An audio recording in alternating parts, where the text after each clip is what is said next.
Well, at least I have a roof over my head that gives us... Hi, Piddle. Like I said, she's coming out to meet me. Basically, it gives us a place to be able to work on things like that trailer, and for me to be able to keep the truck here. But at least now we got some place that we can actually bring a trailer down in. And it's a tight, but it lets me get in here, and we got things that we have to fix. I don't think she's going to be much help fixing any of it, but anyways. And on another note, or thinking about it, if you have any lumber needs and you're in the Atlanta area around Tucker, there's Coffert Brothers down there on Main Street, and they are real nice people, and they will help you out as much as they can. The video that you're about to see, I tried to make it as short as I could.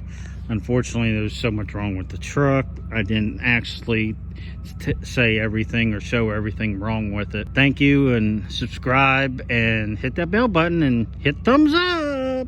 Thank you. Have a better day.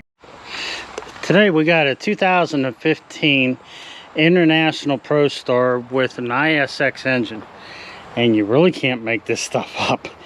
I mean, the truck was dropped off for us to check out and see what's all wrong with it. The customer just bought this truck, so the present owner is not responsible for this stuff. But I mean, oh my God, this is the wiring for the headlights. They tied it to a steering arm that moves. Like I said, you can't make this stuff up. And on the back here, I'm going to show you the stack. Now, on most tractor trailers, the stack either goes, if it's a stack that goes up to the roof, it'll normally face backwards or maybe a little bit to the right or to the right. But look at this. It's facing forward. Whoever put the stack on, it's facing forward to the front bumper. Like I say, you can't make this stuff up. It is missing a few things, like the top step. The side fairing on the driver's side. I mean, we got wiring not even bolted up. The pigtail, somebody cut the end off the light cord. I'm not sure what's going on here. I'm not even going to try and guess on that one. The APU unit, it's got a strap holding it together. I did notice, I fired it up, check engine light, traction control lights on. It does have a flat tire on it, which with everything else, I'm not really surprised. This truck has been up north because it does have rust. As you can see, the plate back here for the tail lights and that, it's all rusted. I have another plate we're going to put on it. Yeah, the grill is actually falling out of the hood. The hood is actually busted around the headlight. And it's got a nice brush guard on it.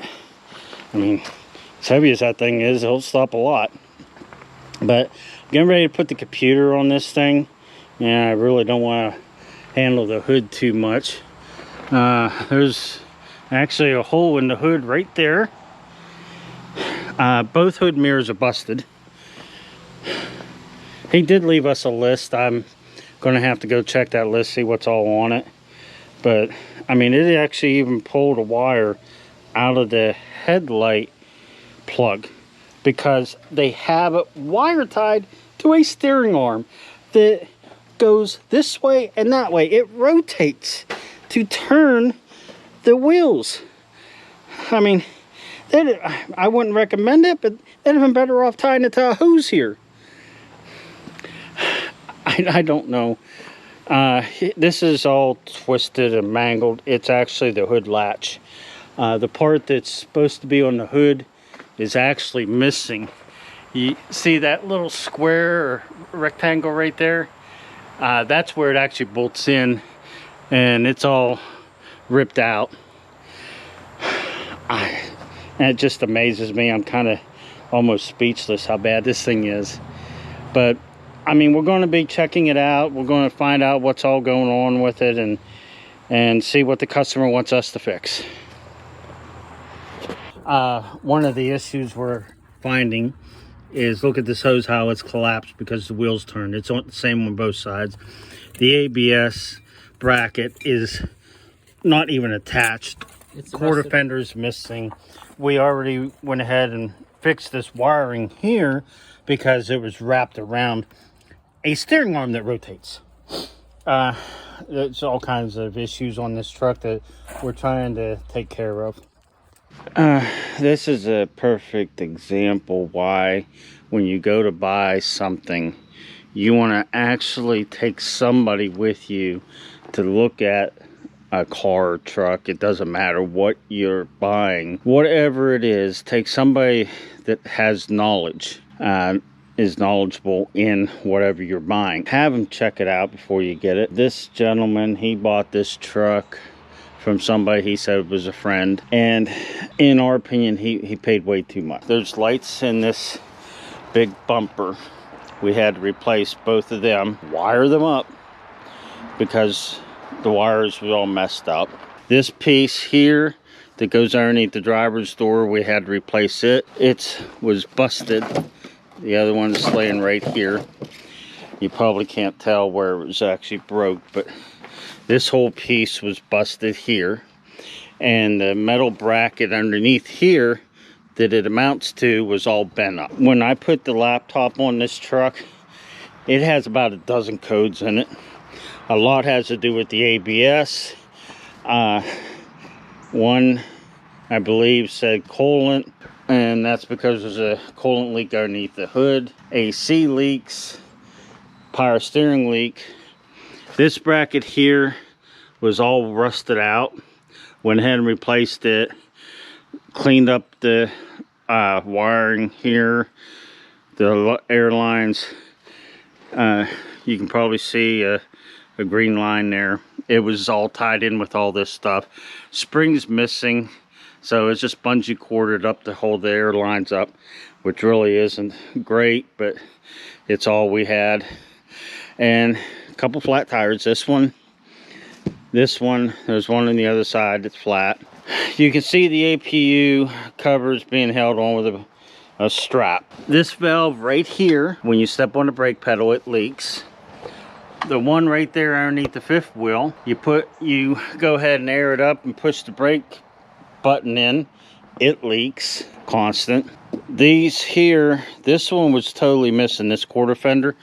That one is right there. It actually had an exhaust clamp holding it on instead of the proper clamp. The stack got it turned because it was, I don't know if you can tell or not, looking up there at the wooden package on top of the cab, but that stack was blowing towards the front of the cab. It had no mud flap brackets back here at all. I mean, they were both busted off. You can see how this is rusted out. It's actually not even really attached too good. It still needs replacing. The springs are so wore out. Even though it has airbags, it still has leaf springs. The leaf springs and bushings, they all need to be replaced on this truck. Check the fluid in the front rear end of this truck because the guy that bought it asked me to check the fluids. Stuck my entire little finger all the way up to here in that front rear end. Nothing. So now I'm going to check the back one and then get up there and check the transmission.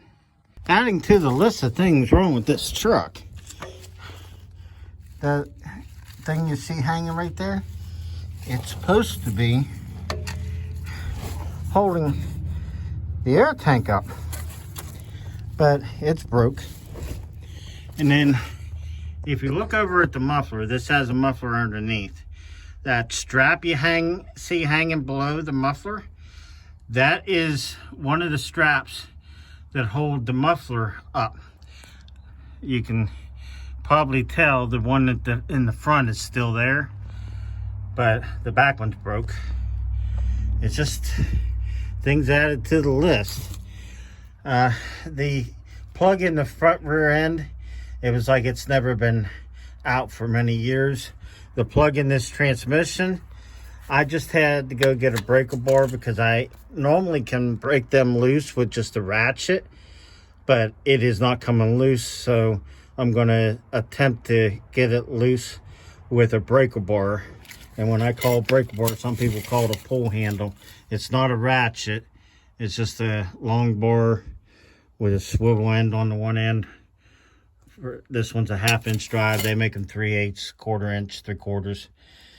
But the front rear end, when I stuck my finger in there, nothing touched my finger. I'm hoping there's something in this transmission. There is a sight glass right there for checking the transmission. I never really trust them because over age, with oil in there, they can get stained, discolored. So I really don't trust them. I'd rather get the plug out and check it. I just don't know if I can because I'm actually bending the breaker bar, pull bar, and the plug has not moved yet. I'm going to continue to try and get that plug to come loose so I can stick my finger in there and verify that there's oil in it, but I'm not 100% positive I can do that. This truck also needs front brakes and drums. The drums are starting to groove. You can see how thin the front brake shoes are. There's just so much wrong with this truck. It isn't even funny. I mean, it's going to, just in parts to fix this truck, it's going to be thousands of dollars. I think you can tell the tires are mismatched. I mean, it might be that this one is so worn down and this one has so much tread on it, but this outside tire don't even touch the ground because of that. This fairing is missing. This top step wasn't there.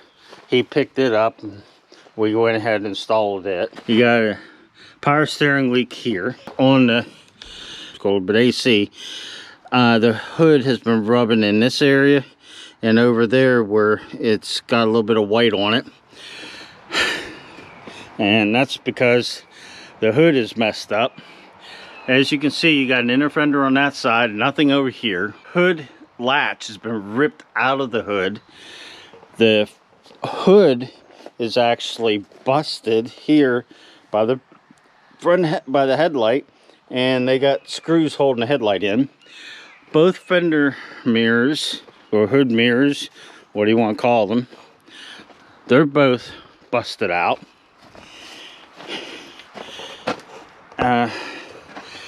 The air lines here have been crimped because the air lines are in the wrong place on both steer axles. This here has been rubbing on the AC line and rubbed a hole in it. Back where you're not going to be able to see at the back of the block, there's a heater line. It's got to be replaced because it's got some issues where it won't even tighten up. Somebody did try and work on the AC because, as you can see, brand new AC compressor, brand new expansion block, was kind of defeating the purpose with all the AC leaks. This fender on the other side is also missing. I'm going to walk back to the other side. No fender here whatsoever. And then, like I said, the one inside the hood that's over there that belongs here, it's missing. Okay, this line here is crimped so bad that when we release the pressure, we could actually watch the slack adjuster release the front brakes. The traction control light is on the dash, and that has to do with the ABS. Check engine light's on because of the constant coolant leak. The power divider or interlock, or some old time drivers will call it the 4-wheel drive switch, which unlocks all your drives in. it doesn't work, and there's just so much wrong with this truck. I feel sorry for the guy that bought it. I believe he's stuck with it. He's going to come pick it up today and see about going and getting the hood, because if he keeps the truck and does not try and get rid of it, then first thing that's going to have to be done is the hood has to get replaced or fixed, whichever it is, and before we can go any further, because there's just so much wrong with this truck. And some of it is stemming from the hood, but it's up to him. We even went and picked up a parts truck from a friend, figuring we'd come over, bring it up, and use parts off of it to try and make this thing road legal again. Unfortunately, that truck is a shorter bunk, shorter wheelbase. Just about everything is different on that truck. We were able to pull the headlight harnesses from the hood and the frame and use it to help make this one, basically taking two wiring harnesses and making one decent one. I mean, it's not real good, but now the headlights work. Oh yeah, with the headlights there was missing bulb on the passenger side. The driver side had a wrong bulb in it. Luckily, I had some bulbs that we pulled out of another ProStar that we put LED lights in, so we were able to get his headlights working. But yeah, this truck has so many issues, it isn't funny, but there isn't much we can do to ease his pain. It is painful. But this is why it is imperative for you to take somebody with you to check this stuff out before you spend money. And if you're worried about confrontation with the seller, whoever goes with you, just check the truck out. Go ahead and tell them that you'll give them a call, leave, talk about it, and then decide whether or not you want to dive into it. Every time I go buy something, one of the questions I always ask is, why are you selling it? Sometimes they'll tell you the truth, sometimes they'll lie, depending on the person. Nowadays, with so many people getting out of trucking, I see that trucks are for sale all the time, and some of them are pretty good because people are just wanting to get out of trucking, because there's really a hard time to try and make any kind of money in the trucking field right now with the economy. But please, whether it's a house or a car or whatever, even if it's a bicycle, take somebody with you that knows. If you don't, take somebody else with you that knows about this stuff and have them check it out, or pay a person that is knowledgeable to check it out. It don't matter who they are, as long as they have knowledge about this stuff and can check the stuff out. Try and have a better day. This guy's coming to pick this truck up today, and we've already given him a lot of the bad news. Well, all the bad news. So we really don't know what he's going to do. I would really like to see his money back and give the truck back to whoever he got it from. I don't know if they were using it as a parts truck or what they were doing. Yeah, there's so much wrong with this truck.